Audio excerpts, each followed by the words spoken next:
difficulties in attribution mean that you don't have a clue what that actually is or was or what happened. That is true, but I caution you on that. So I understand your logic and your reasoning, and it is a perfect illustration of the difficulties of attribution. That's why I was very careful in there to not say it was done by the Russian government. However, there could have been a multitude of explanations and reasons that kind of attack occurred. But understand, though, too, attribution is not always impossible. Sometimes people actually claim that they engaged in a given military action. But you're right, historically, and I believe very strongly, if somebody really wants to hide their attribution, they can. There was a very interesting thing that happened at the United Nations. At the United Nations, the Russian delegation said to the United States delegation that they consider a cyber attack against the Russian homeland to be the equivalent of the use of WMD, and they will respond in kind. This was said at the UN. Notice the diplomatic ambiguity there. You hack us, we consider that WMD, we will respond in kind. Does that mean they will respond by hacking back or respond with something much more gruesome? It's diplomatic ambiguity. The question that needs to be answered, and this is what you're getting at, is how much attribution is necessary? Do you need to have 100% attribution where the actor says, yes, we did that? That may occur. We might have something where they say, yes, we did that.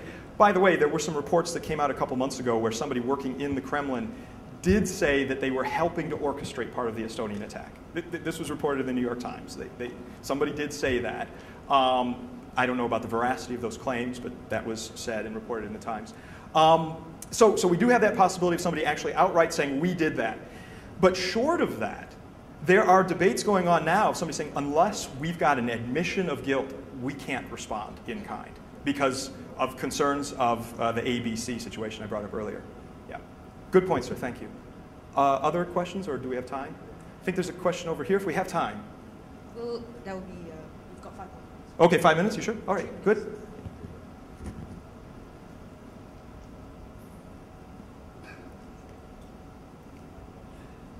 Morning. Yes, sir. Hello, sir. Okay, I was one in the military. Yes. And we were trying to develop some defensive cyber warfare capability. Mm-hmm. Yeah. But we realized it's so complex. Yes, and the problems of asymmetry. Yeah. Yeah. Yeah. But now I'm into the looking into the security of national critical infrastructure. I believe there are many issues. Can you comment on that? Perhaps initiatives taken in the US? Sure. The defense of the critical infrastructure, which is typically run on an IP network now, critical infrastructure including water, including electricity, including various other communication lines and so forth, that absolutely needs to be defended. One of the debates that's going on now is, should a country be capable of isolating itself from the internet? And can it? Right now, there is legislation proposed in the US. It's in the Senate right now. It hasn't been voted on. But it gives the president the power to disconnect individuals or companies or government agencies from the internet if there's a national security emergency. It's very controversial, very controversial. And theoretically, that power, as represented in total, could be used to isolate the US, or at least an attempt to isolate the US. This is a significant concern from a civil liberties perspective and so forth. But these kinds of capabilities are being discussed and being defined. Another example outside of the US is the situation that happened in Iran a couple of months ago with the disputed election. Iran tried to isolate itself from the net, but certain people set up anonymous remailers to Twitter feeds and so forth so that the country wasn't able to completely isolate itself. So there's this very healthy debate going on right now as to whether governments should have the ability to do this isolation in protecting their critical infrastructure versus a tyrannical regime, wherever it might be, trying to silence dissidents in a time of national security. It's a huge area of concern. But I think the ability to defend your critical infrastructure is essential for any modern government, modern country. Ed, I think probably one last question. One last question. OK. Do we have a question? This lady over here, I think. If we can get there.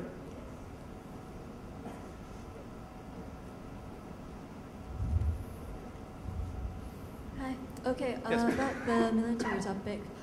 Do you think this is something that a supranational organization like the UN or the EU should really be passing legislation over, or are you actually looking at it from an individual or collective security professional perspective?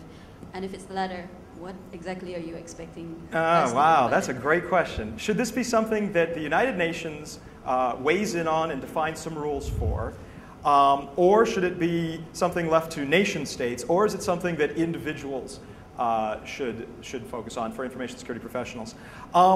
You know, it'd be interesting for UN action to be taken here. However, UN action in a lot of cases in defining these treaties and so forth has proved ineffective. But for them to define some rules that others can aspire to or outright reject, at least we have some baseline of rules. So I would not oppose UN action there. I do think that countries need to start figuring out how they're going to deal with this from a defensive perspective, as this gentleman just discussed, and the countries are already working their way through the offenses. Some very publicly. The United States has commented very publicly about some of the offensive capabilities associated with the US Cyber Command. Certain folks in China have actually commented publicly on offensive capabilities. Russia has been more quiet about offensive capabilities, but the US has been one of the most vocal. China's. So the countries themselves start to need working through that and influence your government as the hacker community. But then as individuals, so that brings it down into the individual level, you need to start talking now and blogging about this and thinking what this means for you and your career and how you run your life. So. Well, thank you for the time, the extra time for the questions. It's appreciated. You asked some very good questions. Thank you. Thank you very much, Mr. Ed Skoudis.